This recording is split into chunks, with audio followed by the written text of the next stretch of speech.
পুখুৰীৰ মাছ ওলাই গোটেই পুখুৰী ৰাস্তাত মাছ আমি মাছ ধৰিছোঁ। এম্বুলেন্স এখনো নিব নোৱাৰি মেডিকেললৈ মানুহ এজনৰ বেমাৰী হ'লে। তাৰপৰা আকৌ এইটোতো বাদ দিয়ক, আৰু ডেলিভাৰী মানুহটো নিবই নোৱাৰোঁ। ইয়াত এই পুলটোৰ ওচৰত গাড়ী ফচিছে, এইফালে এম্বুলেন্সে হৰ্ণ বজাই আছে, যাব পৰা নাই। আকৌ আমি ৰাইজে গোটেই গাড়ীখন ঠেলি মেলি পেলাই গাড়ীখন অঁতৰাইছোঁ, অঁতৰাই পেলাই এম্বুলেন্সখন যেনে তেনে পাৰ কৰাইছোঁ। তাৰপিছত শিৱসাগৰৰ ওপৰত চৰকাৰে কোনো ধৰণৰ ব্যৱস্থা এতিয়ালৈকে গ্ৰহণ কৰা নাই, এই ক্ষেত্ৰত কি ক'ব? টকা আছে মানে মই এটাই বুজিছোঁ, শিৱা হালালকাৰ বুলি ক'লে উচ্চপদস্থ বিষয়াৰ পৰা তৃণমূল পৰ্যায়লৈকে মানুহবিলাকে মানে কিবা বহুত ডাঙৰ পুঁজিপতি এজন ব্যক্তি মানে সেৱা কৰাদি কৰি থাকে। তেওঁ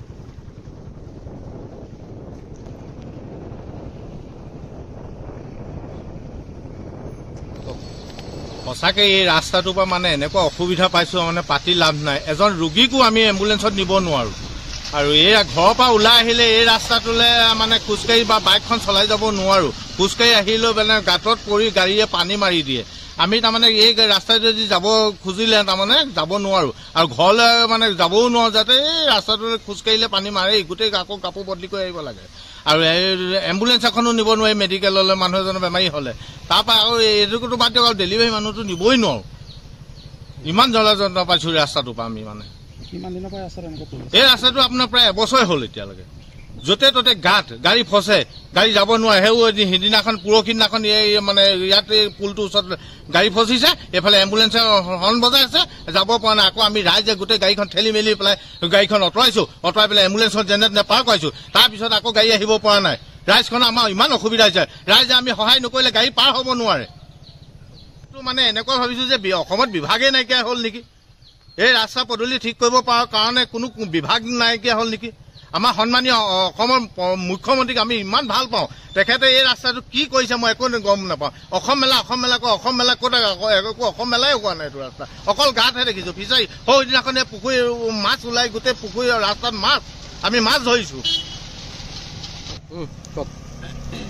আমাৰ যিটো ধুদৰালি, আমাৰ 8 কিলোমিটাৰ নামটি ধুদৰালি নামটিৰ পৰা আমাৰ চামগুৰি ৰজা মৈদামলৈকে এই 8 কিলোমিটাৰে আমাক মানে ৰাইজক ইমানেই অৱস্থা কাহিল কৰিছে নহয়, আমি কি ক'ম। আপোনাৰ সম্পূৰ্ণ ভাগি শেষ হৈ গ'ল। ৰাইজে মানে প্ৰতিবাদ কৰি কৰি ভাগৰি গৈছে, অথচ চৰকাৰে গুৰুত্ব দিয়া নাই। আমি স্থানীয় ৰাইজে কিদৰে অহা যোৱা কৰি আছোঁ সেইটো আপোনালোকে অনুভৱ কৰিব তেতিয়ালৈকে মানে যেতিয়ালৈকে এই ৰাস্তাটো আপোনালোকে অহা যোৱা নকৰে। আমি ছাত্ৰ ছাত্ৰী স্কুললৈ যাবলৈ যথেষ্টখিনি অসুবিধা হৈছে।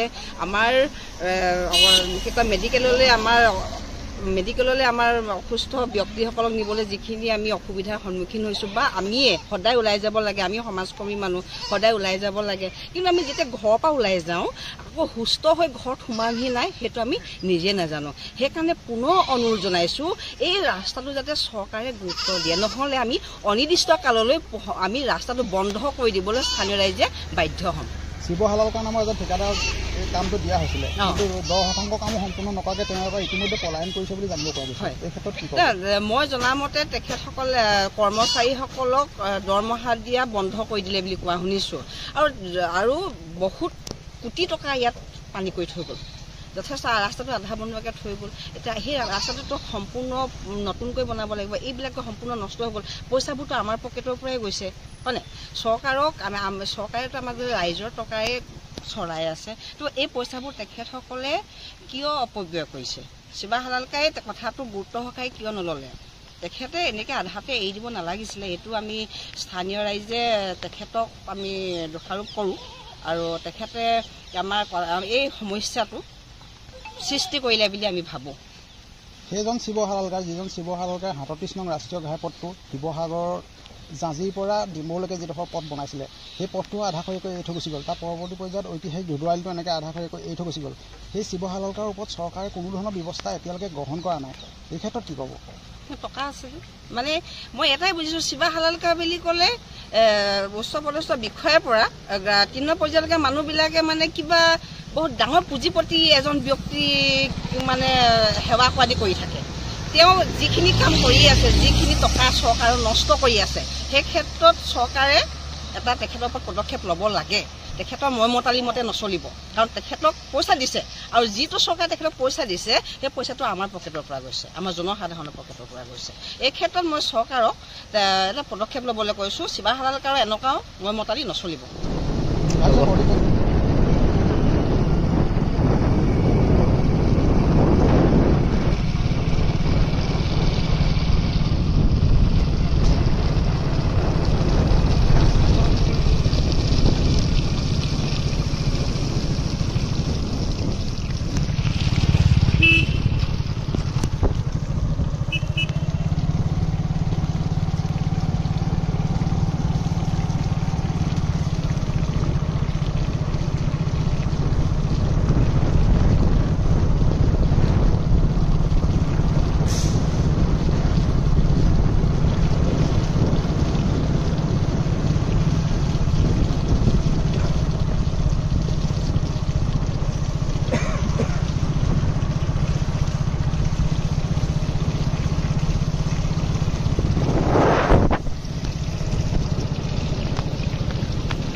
একো নহয় নকয়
Look.